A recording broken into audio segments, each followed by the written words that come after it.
Nepotism तो हर जगह पर है। मेरे लिए काफ़ी रुके, मैं बहुत यंग थी तो मैं इतनी डर गई, मैंने कहा नहीं मुझे, फिर मैं कहती हूँ think 10 times before coming into this line. अगर 2 साल में आपका कुछ नहीं हुआ तो run back from wherever you have कम। ये तो 3 महीने के बाद ही बनाया था बीजेपी ने मेंबर, लेकिन कोई सहन करने की बारी ना है ऐसी कुछ लाइफ में। लेकिन उससे भी ज़्यादा जो मुझे लोगों का प्यार मिला है, जो मान सम्मान मुझे मिला है लोगों से, वो मुझे नहीं लगता है कि मैं हमेशा लोगों को ये कहती हूँ कि हमेशा लोग सोचते हैं कि वो एक्टर्स ने तो बहुत जो पाया है इतने सालों में, मैंने सबसे बड़ी मेरी यात्राएं मेरे काम की वजह से हुई है। 2 प्राइम मिनिस्टर्स ने मुझे प्राइम मिनिस्टर्स हाउस में बुलाया है बिल्कुल मेरे काम की वजह से। तो मैं जो कमाई हूँ उसमें इसको मैं सबसे आगे रखती हूँ। महाकालेश्वर का महाअभिषेक मेरे हाथों से होना, या जैनों की ध्वजा चढ़ाना, या अजमेर में चद्दर चढ़ाना, या माता जी की मूर्ति का हम पंडाल का ओपनिंग करके सबसे पहली आरती करना, ये किसको मिलता है? तो मुझे जो मिला है वो बहुत बड़ा है। सो बेसिकली ये सब कुछ मुझे मेरे काम की वजह से मिला है। तो मैं ये मानती हूँ कि मुझे जो नाम और रिस्पेक्ट और प्यार लोगों से मिला है, सम्मान मिला है, वो मेरे लिए सबसे बड़ी बात है। अपना जो पहला प्यार आपका गायकी रही है, नृत्य रहा है, जी जी। अभिनय की दुनिया में कैसे आया? ये हुआ कि मैं गुलाम मुस्तफ़ा खान साहब के पास क्लासिकल सीखती थी, मैं आशा जोगड़ेकर के पास मैं कथक सीखती थी। लेकिन डेस्टिनी ऐसी चीज़ है ना जो आपको, तो मैंने जिससे शादी की वो भी एक्टर, मेरी सास एक्टर, मेरी मम्मी एक्टर, गुजराती थिएटर के सब लोग थिएटर के, मेरे ससुर एक्टर, सब लोग एक्टर्स थे। तो लोगों ने, गुजराती थिएटर वालों ने ये मान लिया कि इनके बेटे और इनकी बेटी ने शादी की है तो ये भी तो एक्टिंग ही करेगी ना। उस तरह से मैं पहली बार मैंने स्टेज पर पैर रखा, और दैट वाज 1981। तब से मैंने मुड़कर देखा नहीं है, पीछे मुड़कर, और कैमरा को फेस करना मैंने शुरू किया। मैं 10th की मैंने एग्ज़ाम दी थी, मेरा रिज़ल्ट भी नहीं आया था, और मैं अपनी मम्मी का एक ड्रामा देखने गई थी मुंबई में, भाईदास में, और एक बहुत ब्यूटीफुल लेडी ने मुझे बुलाया, come here, will you anchor a show on Doordarshan children's programme? तो मैं बहुत कॉन्फिडेंट थी, so I said of course I will. तो बोलते कल दूरदर्शन पर आ जाना। तो मैं इतनी छोटी थी कि मेरे मम्मी पापा के साथ गई थी, मैं उतनी छोटी 15 साल की थी। सो दैट वाज, तभी Mumbai Doordarshan black and white था, और ये जो प्रोग्राम्स बच्चों के होते थे वो लाइव होते थे, रिकॉर्डेड नहीं होते थे। तो वो मैंने एंकर करना शुरू किया, और मैंने 7 साल तक वो एंकर किया। तो तब से मैं जानी पहचानी थी, लेकिन मुझे लगा कि दिस इज़ इट, कैमरे के सामने इतना ही हो सकता है। उसके बाद जब ये अहमदाबाद दूरदर्शन शुरू हुआ तो मैंने सोचा कि मैं सीरियल में करूँगी काम, लेकिन जो मुंबई में शूट होती हो वही। मेरी बेटी बहुत छोटी, she was a baby in arms, तो मैंने इसलिए तय किया कि जो मुंबई में शूट होता होगा घर में, वही मैं करूँगी। और उस वक्त मेरे पास बहुत सारी हिंदी फिल्में आई, और बड़ी बड़ी, जो मतलब बाद में बहुत सक्सेसफुल रही वैसी, और मेरे लिए काफ़ी रुके, मैं बहुत यंग थी तो मैं इतनी डर गई, मैंने कहा नहीं मुझे फिल्मों में तो काम नहीं करना है, and my child needs me much more than I need films. तो इस तरह से मैंने उस वक्त फिल्में नहीं की, और नो रिग्रेट्स अबाउट इट, क्योंकि मैंने हमेशा मतलब परिवार, चाइल्ड, उसको फर्स्ट रखा, और उसके साथ साथ मैं जो कर सकती थी वो मैंने किया। लेकिन हमारे यहाँ मुंबई में गुजराती और मराठी थिएटर इतने आगे बढ़े हुए हैं कि they are, I mean a complete profession, they are professional theatre. हमारे मुंबई में महीने में 36 शोज़ करती हूँ मैं, 30 डेज़ में। उसमें से हुआ ये कि मैं अहमदाबाद दूरदर्शन पर जो सीरियलें बनने लगी वो मैं मुंबई में शूट होती थी वो करने लगी, और उसमें से उसके बाद एक महल व सपनों का सपना नवावितर, पहली बाइलिंगुअल सीरियल, वो हमारे गुजराती प्रोड्यूसर थे शोभना देसाई। उन्होंने कहा कि हम गुजराती में एक डेली कर रहे हैं, कहीं नहीं चली तो साथ साथ में हम हिंदी भी शूट करेंगे, तो मैं कहीं बेच सकूंगी अगर गुजराती डेली नहीं चली तो दैट इज़ हाउ इन 1997 सपना ना वावेतर इन गुजराती एंड एक महलो सपनों का इन हिंदी स्टार्टेड, और इंडिया की पहली और आई थिंक आखिरी बाइलिंगुअल सीरियल है। तो इसमें ये होता था कि आतिश कापड़िया जो बहुत ही अच्छे राइटर है, जिन्होंने बाप बहू बेबी लिखा, खिचड़ी, सारा भाई वर्सेस सारा भाई सारे, तो वो लिख रहा था।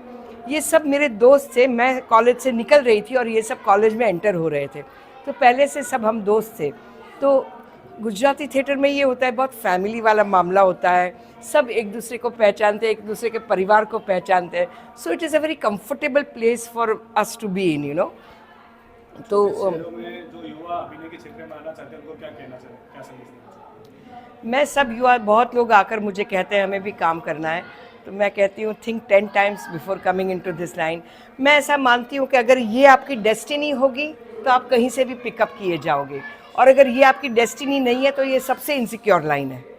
और दूसरी बात, इसमें सिर्फ हार्ड वर्क है, सिर्फ हार्ड वर्क। मेरे लिए इसमें कोई ग्लैमर नहीं है। मैं बिल्कुल जैसे माथाड़ी कामगार रास्ता बनाते हैं वो करते हैं, वही मैं काम, उतना ही मेहनत वाला काम करती हूँ, सिर्फ मैं मेकअप लगा कर करती हूँ, उतना ही फ़र्क है। तो इसलिए मैं सब यंगस्टर्स को कहूँगी कि have a plan be in your life. आपके पास कुछ ऑल्टरनेटिव प्लान होना ही चाहिए। मुंबई आकर जीना और वहाँ ये काम करना, काम मिलना पहले, और ये काम करना बहुत डिफ़िकल्ट है। और अगर 2 साल में आपका कुछ नहीं हुआ तो run back from wherever you have come, और अपनी लाइफ में कुछ और करना चाहिए। तो ये लाइन बहुत इनसिक्योर है, बहुत हार्ड वर्क है इसमें, हमारे लिए इसमें कोई ग्लैमर नहीं है। तो मैं यंगस्टर्स को ये कहूँगी कि think 10 times before wanting to do this. क्या भी आपको गाने का मौका मिला? हाँ जी, बॉलीवुड में कोई फिल्म में आपने गाने का? नहीं फिल्म में नहीं गाया है, लेकिन मैंने एक रियलिटी शो किया था सहारा चैनल पर, जिसमें एक एक्टर सिंगर और एक प्लेबैक सिंगर की पेयर्स थी, और उसमें मुझे गाने का मौका मिला। लेकिन गाना तो मेरा छूट ही गया। जैसे ही मैंने दर्शन से मेरी शादी हुई और मैंने एक्टिंग करना शुरू किया, तो गुजराती थिएटर इतना टाइम ले लेता है आपका कि मेरा सब कुछ छूट गया, डांस, म्यूज़िक। लेकिन मैंने बहुत सालों तक किया, इसलिए या इट वाज, मुझे एक्टिंग में मुझे ये दोनों चीज़ें बहुत हेल्प की है। नहीं, नृत्यांगना भी आप रही हैं। फिल्में नहीं की गुजराती, और अभी जो मॉडर्न गुजराती फिल्म्स बन रही है वो इंटरेस्टिंग है, और उसमें मैंने एक ही फिल्म अभी की।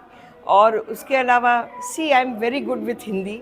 मैं पैन इंडिया पर इतने सालों से काम करती हूँ, तो रीजनल में जाने से पहले डेफिनेटली मैं बहुत, मेरे लिए अच्छा कुछ हो जिसमें मुझे अवार्ड विनिंग वाला रोल हो, तो डेफिनेटली करूँगी।